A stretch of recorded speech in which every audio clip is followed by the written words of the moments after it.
Perhaps I'll introduce and welcome everybody to the session today. Thanks for joining us.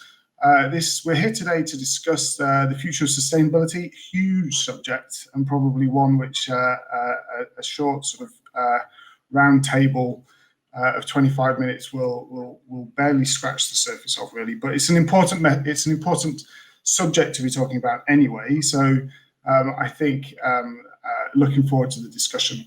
My name is Luke Aldred. I'm an environmental and sustainability consultant at AECOM.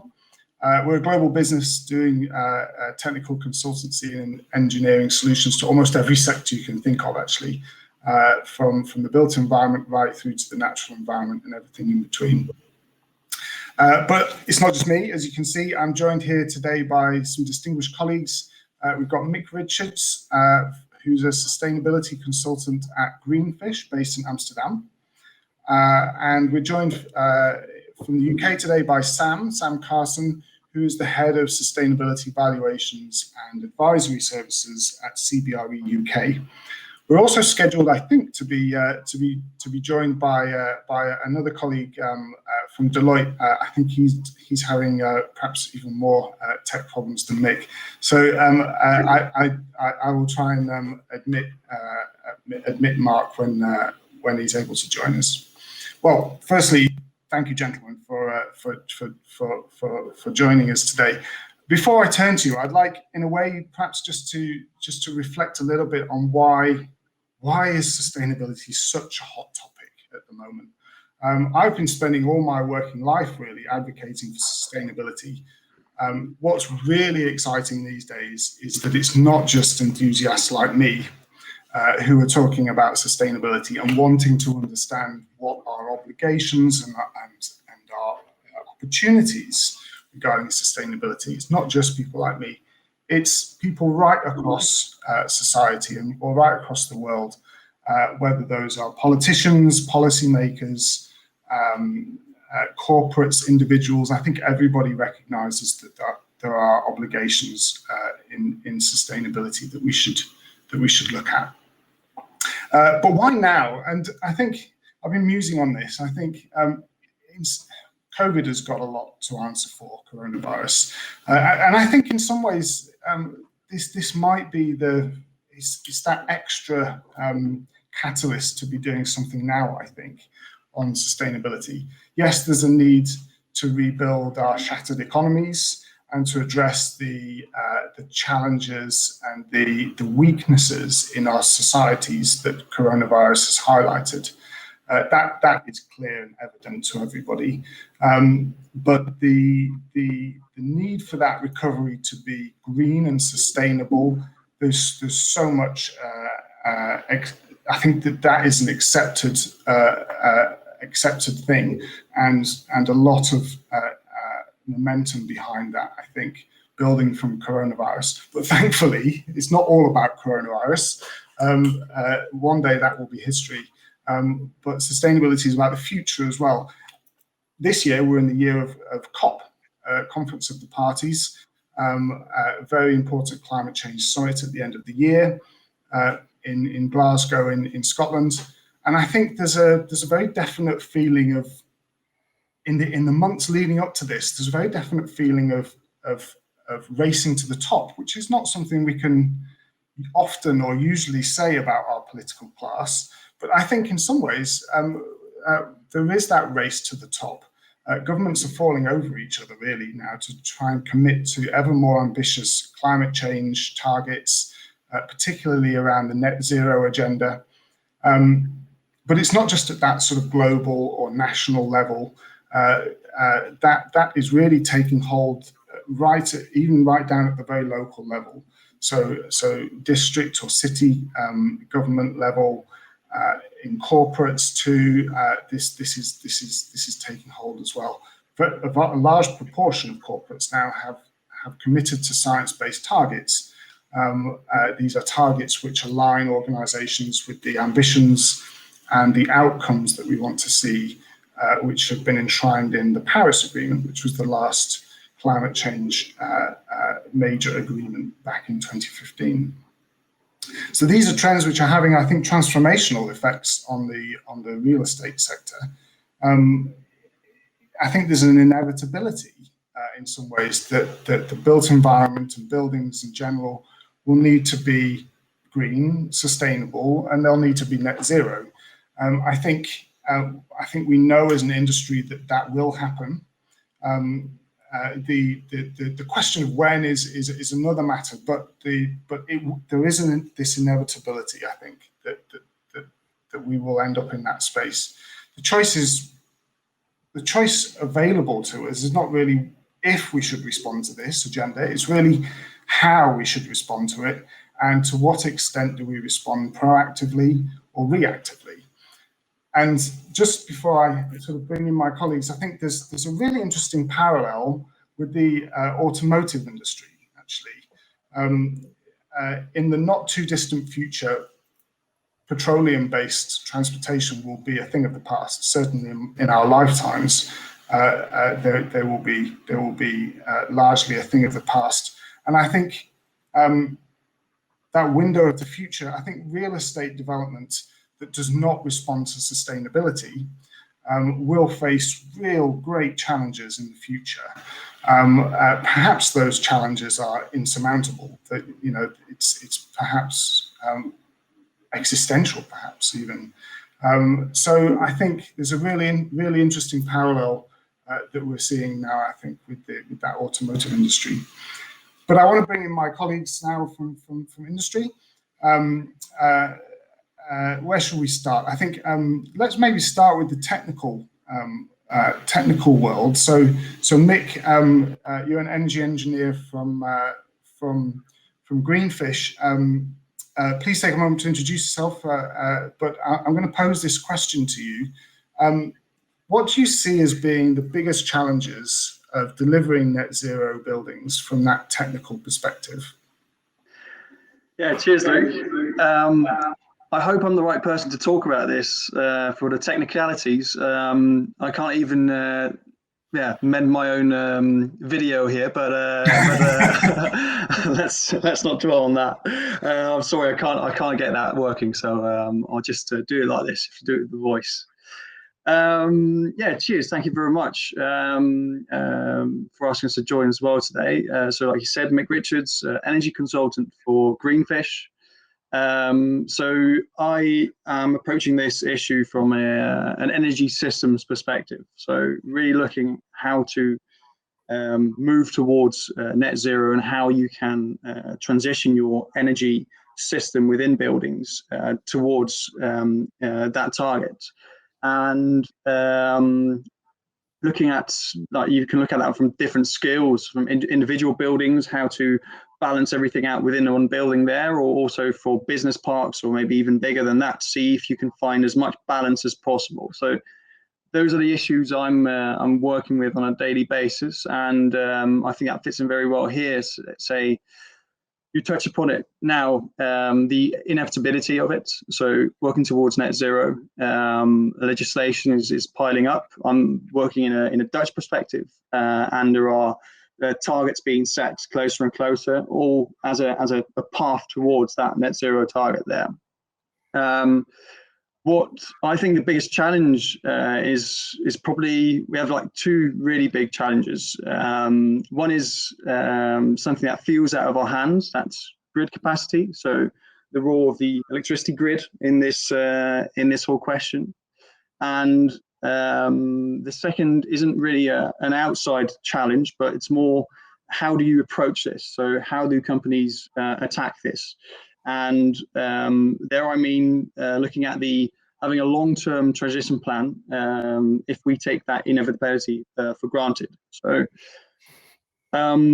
what I think is, within buildings, for looking at it from an energy systems perspective, you have to balance out production and consumption as much as possible. And every step you take towards a more sustainable energy supply, hi Mark, that all worked.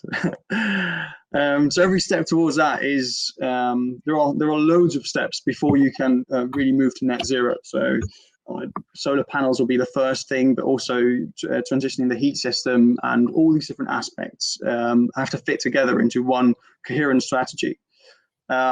They all come at a cost as well. So these are quite expensive measures, and the reflex of a lot of companies, or a lot of people there, is to, all right, let's focus on this one thing now and tackle that first, and then we'll see where we go from here. We'll take it to the next step and see on which we focus next.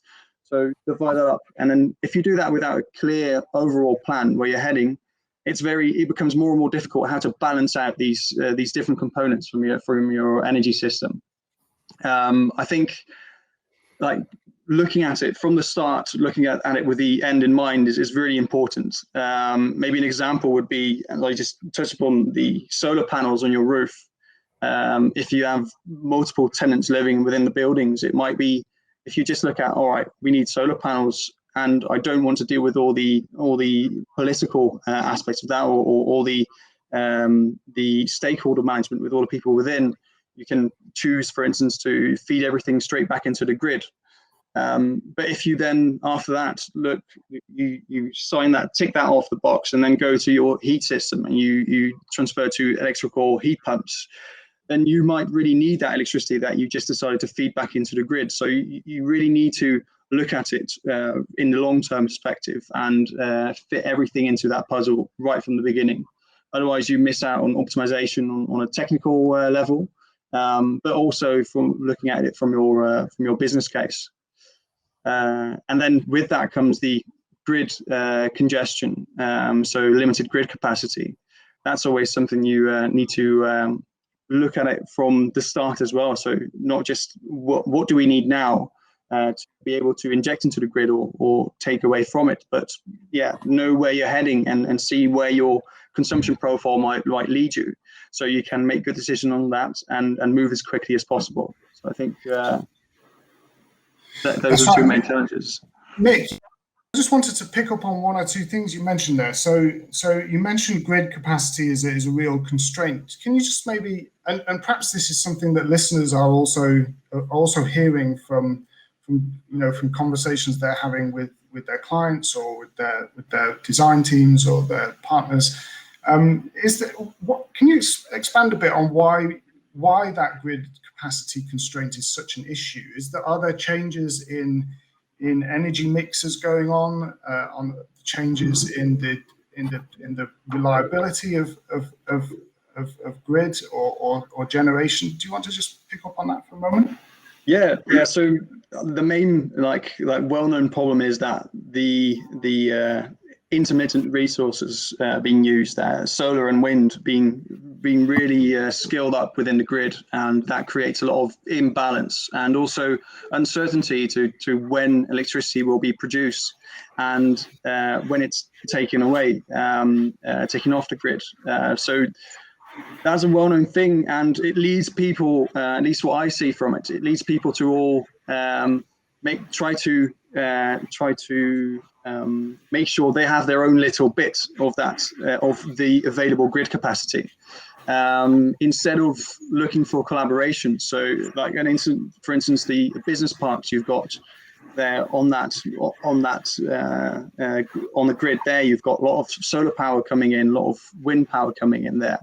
And by all just securing your own little part of the grid, you're really missing out on opportunities for balancing that. So it seems like a race and not a collaboration in that sense. And I think let's bring in Mark there. So you mentioned uncertainty, Mick, and Mark, maybe thanks for joining. Apologies if you had some tech problems. But good to join us. Maybe if you just take a moment to introduce yourself, but I'll sort of link you into to what Mick was just saying around that uncertainty, and a key focus for you is business case development, and how can those technology trends and those technology shifts, how can they be brought into business case and strengthened in that way? Thank you, Luke. Thank you. Thanks for joining this session. My name is Mark Platier. I'm working for Deloitte Real Estate in the Netherlands. We see this energy transition going on, of course, in the built environment. It's a huge change, and yeah, in fact, that's part of a transition, right? That comes with uncertainty. We have to develop new business cases, technology issues still there. Legislation not really in place. Sam will elaborate more on that, also on the valuation aspects. Yeah, there is much uncertainty still. However, much already is possible, and it is inevitable that we have to go to the net zero built environment in a few years. So that are a few solid building blocks in every business case. We have to do it. But still, there are also a huge variety of real estate actors. We have the investors, of course, the financiers. We have the occupiers. We have the social housing companies, and all have different kind of challenges to face. But as said, much already is possible. Mick elaborated also on what already is possible. We see for our clients, they are now doing no regret investments, but you have to make these investments in relation to your sustainability roadmap. And if you do that, then there are business cases possible. But other aspects are relevant as well. We see more and more financing option possibilities. Financing institutions have more and more buckets for green sustainable initiative. So that is a positive element in every business case. But we see also parties that add other value drivers to the business case. We see that from a pure real estate investment case. We see the value impact if you do it on the value, but it's still a bit difficult to actually pinpoint what the exact effect is.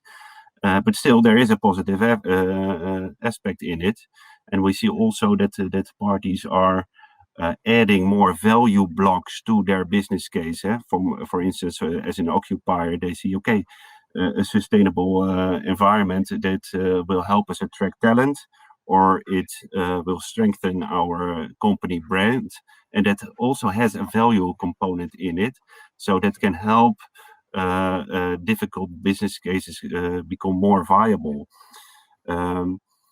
And other aspects, if there's not only a real estate business case or within your organization other value drivers, we see also that institutions and companies look outside their own business case and look for in their surroundings for other parties who wants to join to mitigate costs or to find other benefits. You see, for instance, social housing companies. They've many objectives. Sustainability is only one aspect, but they have to provide for enough and affordable houses. So they are always in talking to municipalities and to see, if we go into a sustainability investment, maybe you can help us achieve other objectives as well. And then you see from a more broader and company-wide perspective, you can see that a business case becomes more and more viable, and I think that's the most important message. Get behind the wheel and see how business can be strengthened and how it can be viable. And then we see that much is possible because it is inevitable. Yeah. Let's bring in Sam there. Sam, just on the valuations front, what do you see how is sustainability and the net zero agenda in particular, but the wider question of sustainability, how is that feeding through into valuations? Well, that's a terrific question, and that's the reason why I joined CBRE about a month ago, or a month and a bit ago, is to pick that question apart, because it's not really been done enough justice to date. And I think most valuers would agree with that. But it's there; it's always been there. Otherwise, nobody would have paid for BREEAMs for the last 25 years. That wouldn't have existed, because people have been doing that basically on blind faith that there's a valuation impact. And I think that when you look at BREEAM and you look at what sustainability is or value, you can see these little overlaps, and it's not a chunk of something that can tell you what the value is. It's not like it's got, I don't know, a really good lease covenant or something like that. It's not a chunk. It's a little bit of everything that goes into what a building is valued. It's the asset quality. It's the obsolescence. It's the tenant. It's all sorts of things. And so there's this little tiny bit slivers of throughout the valuations piece. And, one of the things that we're going to be doing is bringing that together in order to make that clearer so that our clients can articulate, the progress they're making around these valuations much clearer. So does it affect value? Absolutely. But the signal here is not great. Well, what does it look like in the future? I think we've already heard that legislation is coming down the track. It's a little bit shifting stands and unsteady at the moment as we figure out how to do this properly. Maybe a couple soft starts here and there, but it's coming down the track. And what that's going to do is that's going to change minimum standards, but it's also going to affect reporting, things like, how an investor will report to their investors or their money. And that could lead them to need to change the way they invest. So that legislation is really important. But the legislation itself is probably the lowest common denominator. And actually, if we look at the really important signals, we're looking at things like clients' own net zero pathways. If you've got a net zero 2030 target, can you really invest in a building that is non-compliant with that in 2028? That's pretty silly. So you're going to be restricting what you can actually look at and where you can invest. If not earlier, as you start to get more and more nervous about achieving those targets, because there's so much riding on it. And at the same time, something else is happening. We heard earlier about this. I think you mentioned, Luke, about the science-based targets that the tenants themselves or any company is establishing right now. And there are thousands of these. It's really important. There are thousands of organizations with carbon targets that are aligned with the Paris Agreement. You can go on the Science-Based Targets Initiative website and download a list of them and have a look, because they're big companies there. And what that will mean is that they're also limited in the space that they can take. And so they're not going to go into a building that's spewing smoke. They can't do that after a certain point. Maybe they're doing it at the moment because the head of property hasn't got the memo, but that's going to stop soon. And what that's going to lead to is, we think, a serious green premium for net zero buildings that can demonstrably achieve efficiency, first and foremost. Removal of fossil fuels, also really important. You can't have net zero with emissions coming out. That's physics. And so what you'll be left with is a series of classes of assets, some of which will need offsetting in order to squeeze in before they transition to proper zero. And then the premium assets, which don't need the upgrade and the offsets priced into their values. And that's going to be really how we drive the market. So I think that to me is really exciting and why I get out of bed in the morning. Sam, you mentioned the premium aspect. There's a green premium, but is the opposite true? Is there obsolescence that? Well, you mentioned the word obsolescence earlier. Do whole chunks of the real estate sector drop out of viability because the demand for green buildings is such that some of the supply just has to drop out?